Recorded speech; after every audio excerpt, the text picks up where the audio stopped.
Hello everyone, I'm Jack Fisher and welcome to my world. And for this video, I'd like to try something new for this channel. You see, years ago, I wrote a handful of novels. Most were self-published through Amazon, and a couple were picked up by a small publishing house. I won't say they were great or groundbreaking, it's just something I always wanted to do. And they're all still out there for anyone to buy. If you wanted, you could find a list of every one I've published on my website right now. But for the most part, these novels were just my early efforts to become a published author. While not much came from these novels in terms of sales, I still enjoyed writing them. And I'm proud I was able to finish them and put them out there for others to read. Now, I'd like to revisit some of my earlier work. And hopefully, it can find a whole new audience.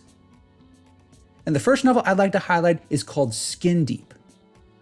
It's a book I wrote back in 2012, and it was the first serious novel I ever wrote. In terms of the overall story concept, it was built around a series of questions. What would you do if you could be as beautiful and attractive as you wanted to be? And what would you do when that beauty opened the doors to a new world of opportunity and indulgence? It's a relevant question for many of us, because, like it or not, we only have a limited control over how we look. Sure, we can exercise, diet, and get all the plastic surgery we want. But we're all bound by certain limits. Some of it genetic, some of it entirely circumstantial. And most of us are at the mercy of those limits. It's something that the main character of the story, Benjamin Prescott, knows all too well. In terms of looks, fitness, and overall appearance, he was dealt a pretty terrible hand.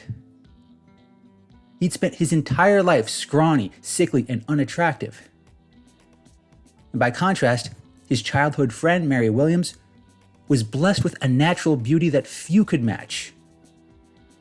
As they neared the end of high school, it seemed like Ben was destined to live a life of obscurity, while the opportunities for Mary were endless. Then, a fateful accident at a school field trip changes Ben's life completely. And in his darkest hour, an eccentric doctor named Warren Irvine gives him an opportunity to change everything about himself. And from there, a new world opens up to him. But with new opportunities comes a hidden cost, one that promises to change him and his relationship with Mary forever. What follows is an excerpt from this novel. And if you find yourself liking this sort of content and would like to see more, please let me know. And if you'd like to read the whole book, please see the Amazon link in the description. Enjoy.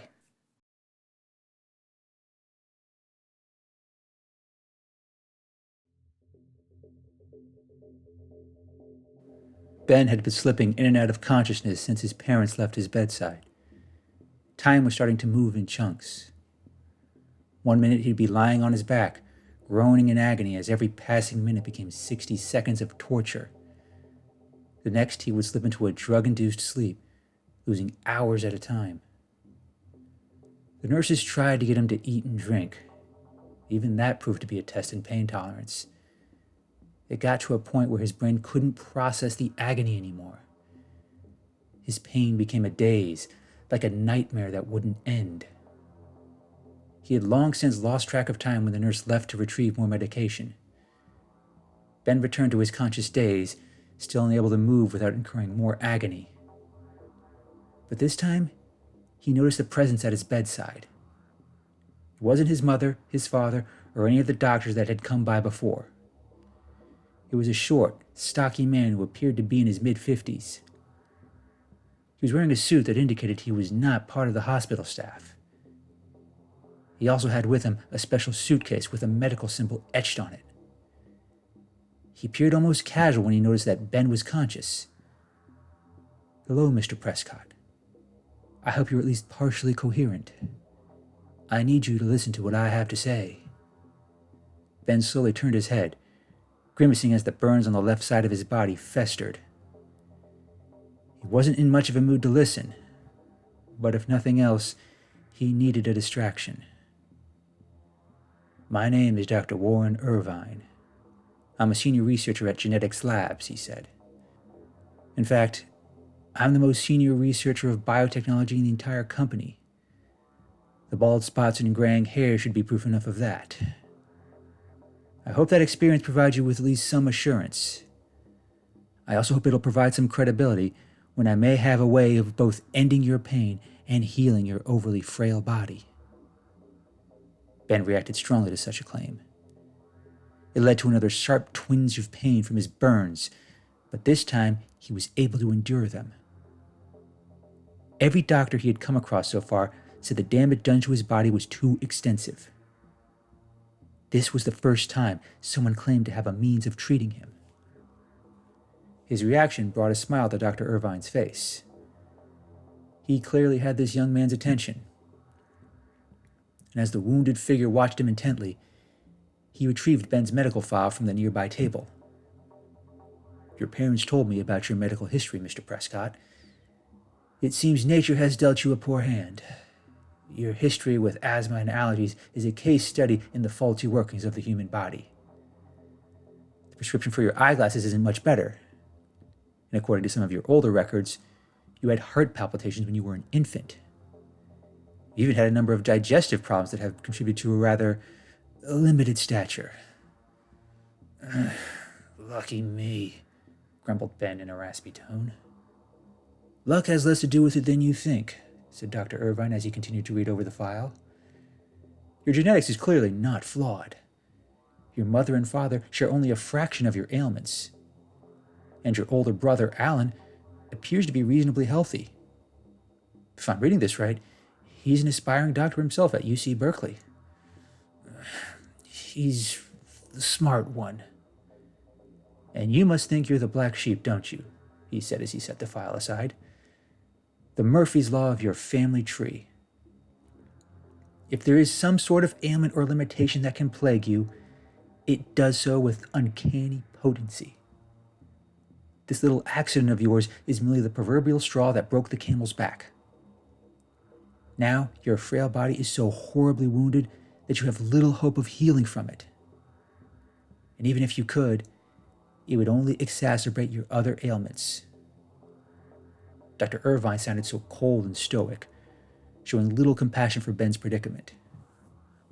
Not that he cared, but this man was supposed to be offering him hope. Now he just seemed to be belittling him. Ben's gaze narrowed on the old man as he maintained a serious demeanor.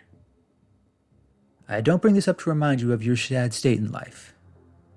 I bring it up because in many ways, it makes you the perfect test subject for my research.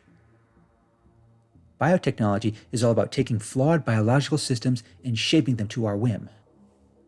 Right now, I see you as a damaged slab of rock.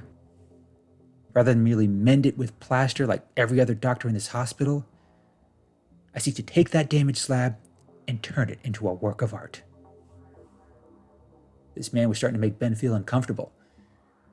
But it wasn't quite as uncomfortable as the burns on his body, so he continued to listen. He watched as Dr. Irvine carefully opened his special case to reveal what looked like 2 canisters of silverish black fluid. Didn't look like much, but looked no less appealing than the rest of his wounds. Take a good look, Mr. Prescott. These 2 canisters are the key to your survival and so much more.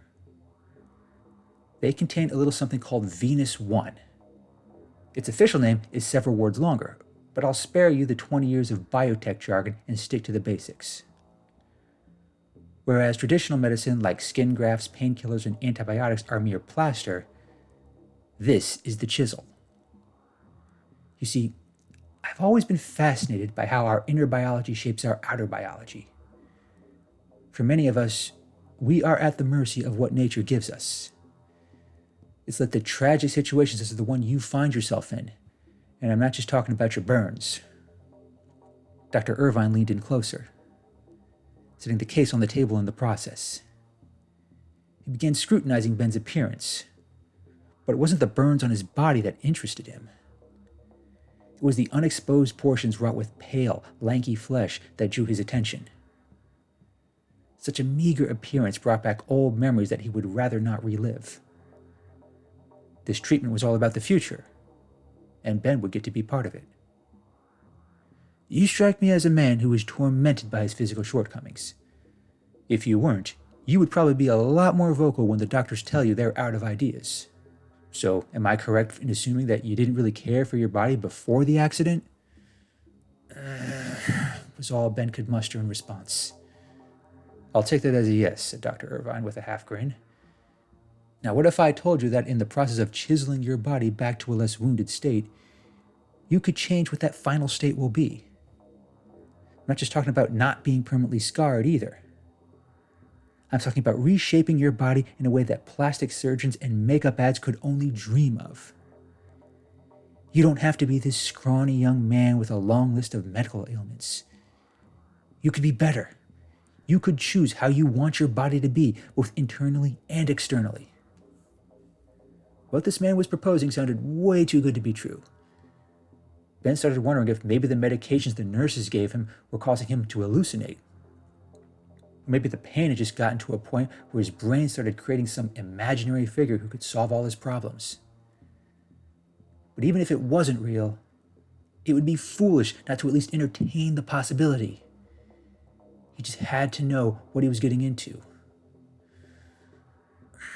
What's the catch? Said Ben. There's always a catch in science, Mr. Prescott. Like I said, you would be the first test subject for this treatment. As such, there are serious risks. Reshaping one's body from the ground up is akin to rebuilding a spider web thread by thread without damaging the structure. There's always a chance for significant discomfort. And even if it works perfectly, there's also a chance of unforeseen side effects. Then again, I'm not sure discomfort is an issue for someone in your condition. Ben groaned upon being reminded of his pain. His skin and the damage to his body continued to fester, even as his ability to process pain was obscured. At this point, there weren't too many side effects he wouldn't risk to escape this agony, and Dr. Irvine knew that. There's another catch that has nothing to do with the science, Dr. Irvine went on. Now, your parents have already signed the necessary paperwork. You're scheduled to be transferred to my lab at Genetics by the end of the day.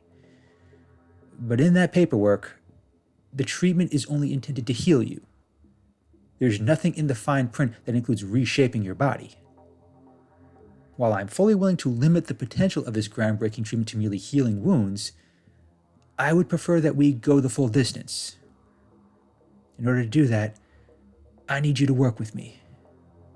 And that includes keeping this little conversation we're having between us. This offer just went from being too good to be true to being suspicious. Healing appeared to be a secondary concern for this man. He wanted to literally reshape the human body. It almost seemed like more of a passion than a treatment. Ben had plenty of reasons to be suspicious of this man's intentions, but then the searing pain from his wounds reminded him of how frail he was. For a moment, he turned away from Dr. Irvine and looked down at himself. Even with his poor vision, he saw a body that he was not proud of.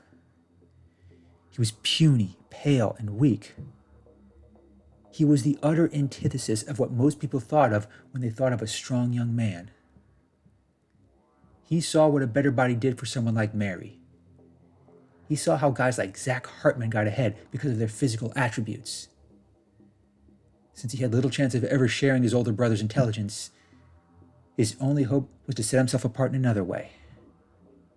And Dr. Irvine was his only hope at doing so. All that being said, do we understand each other, Mr. Prescott?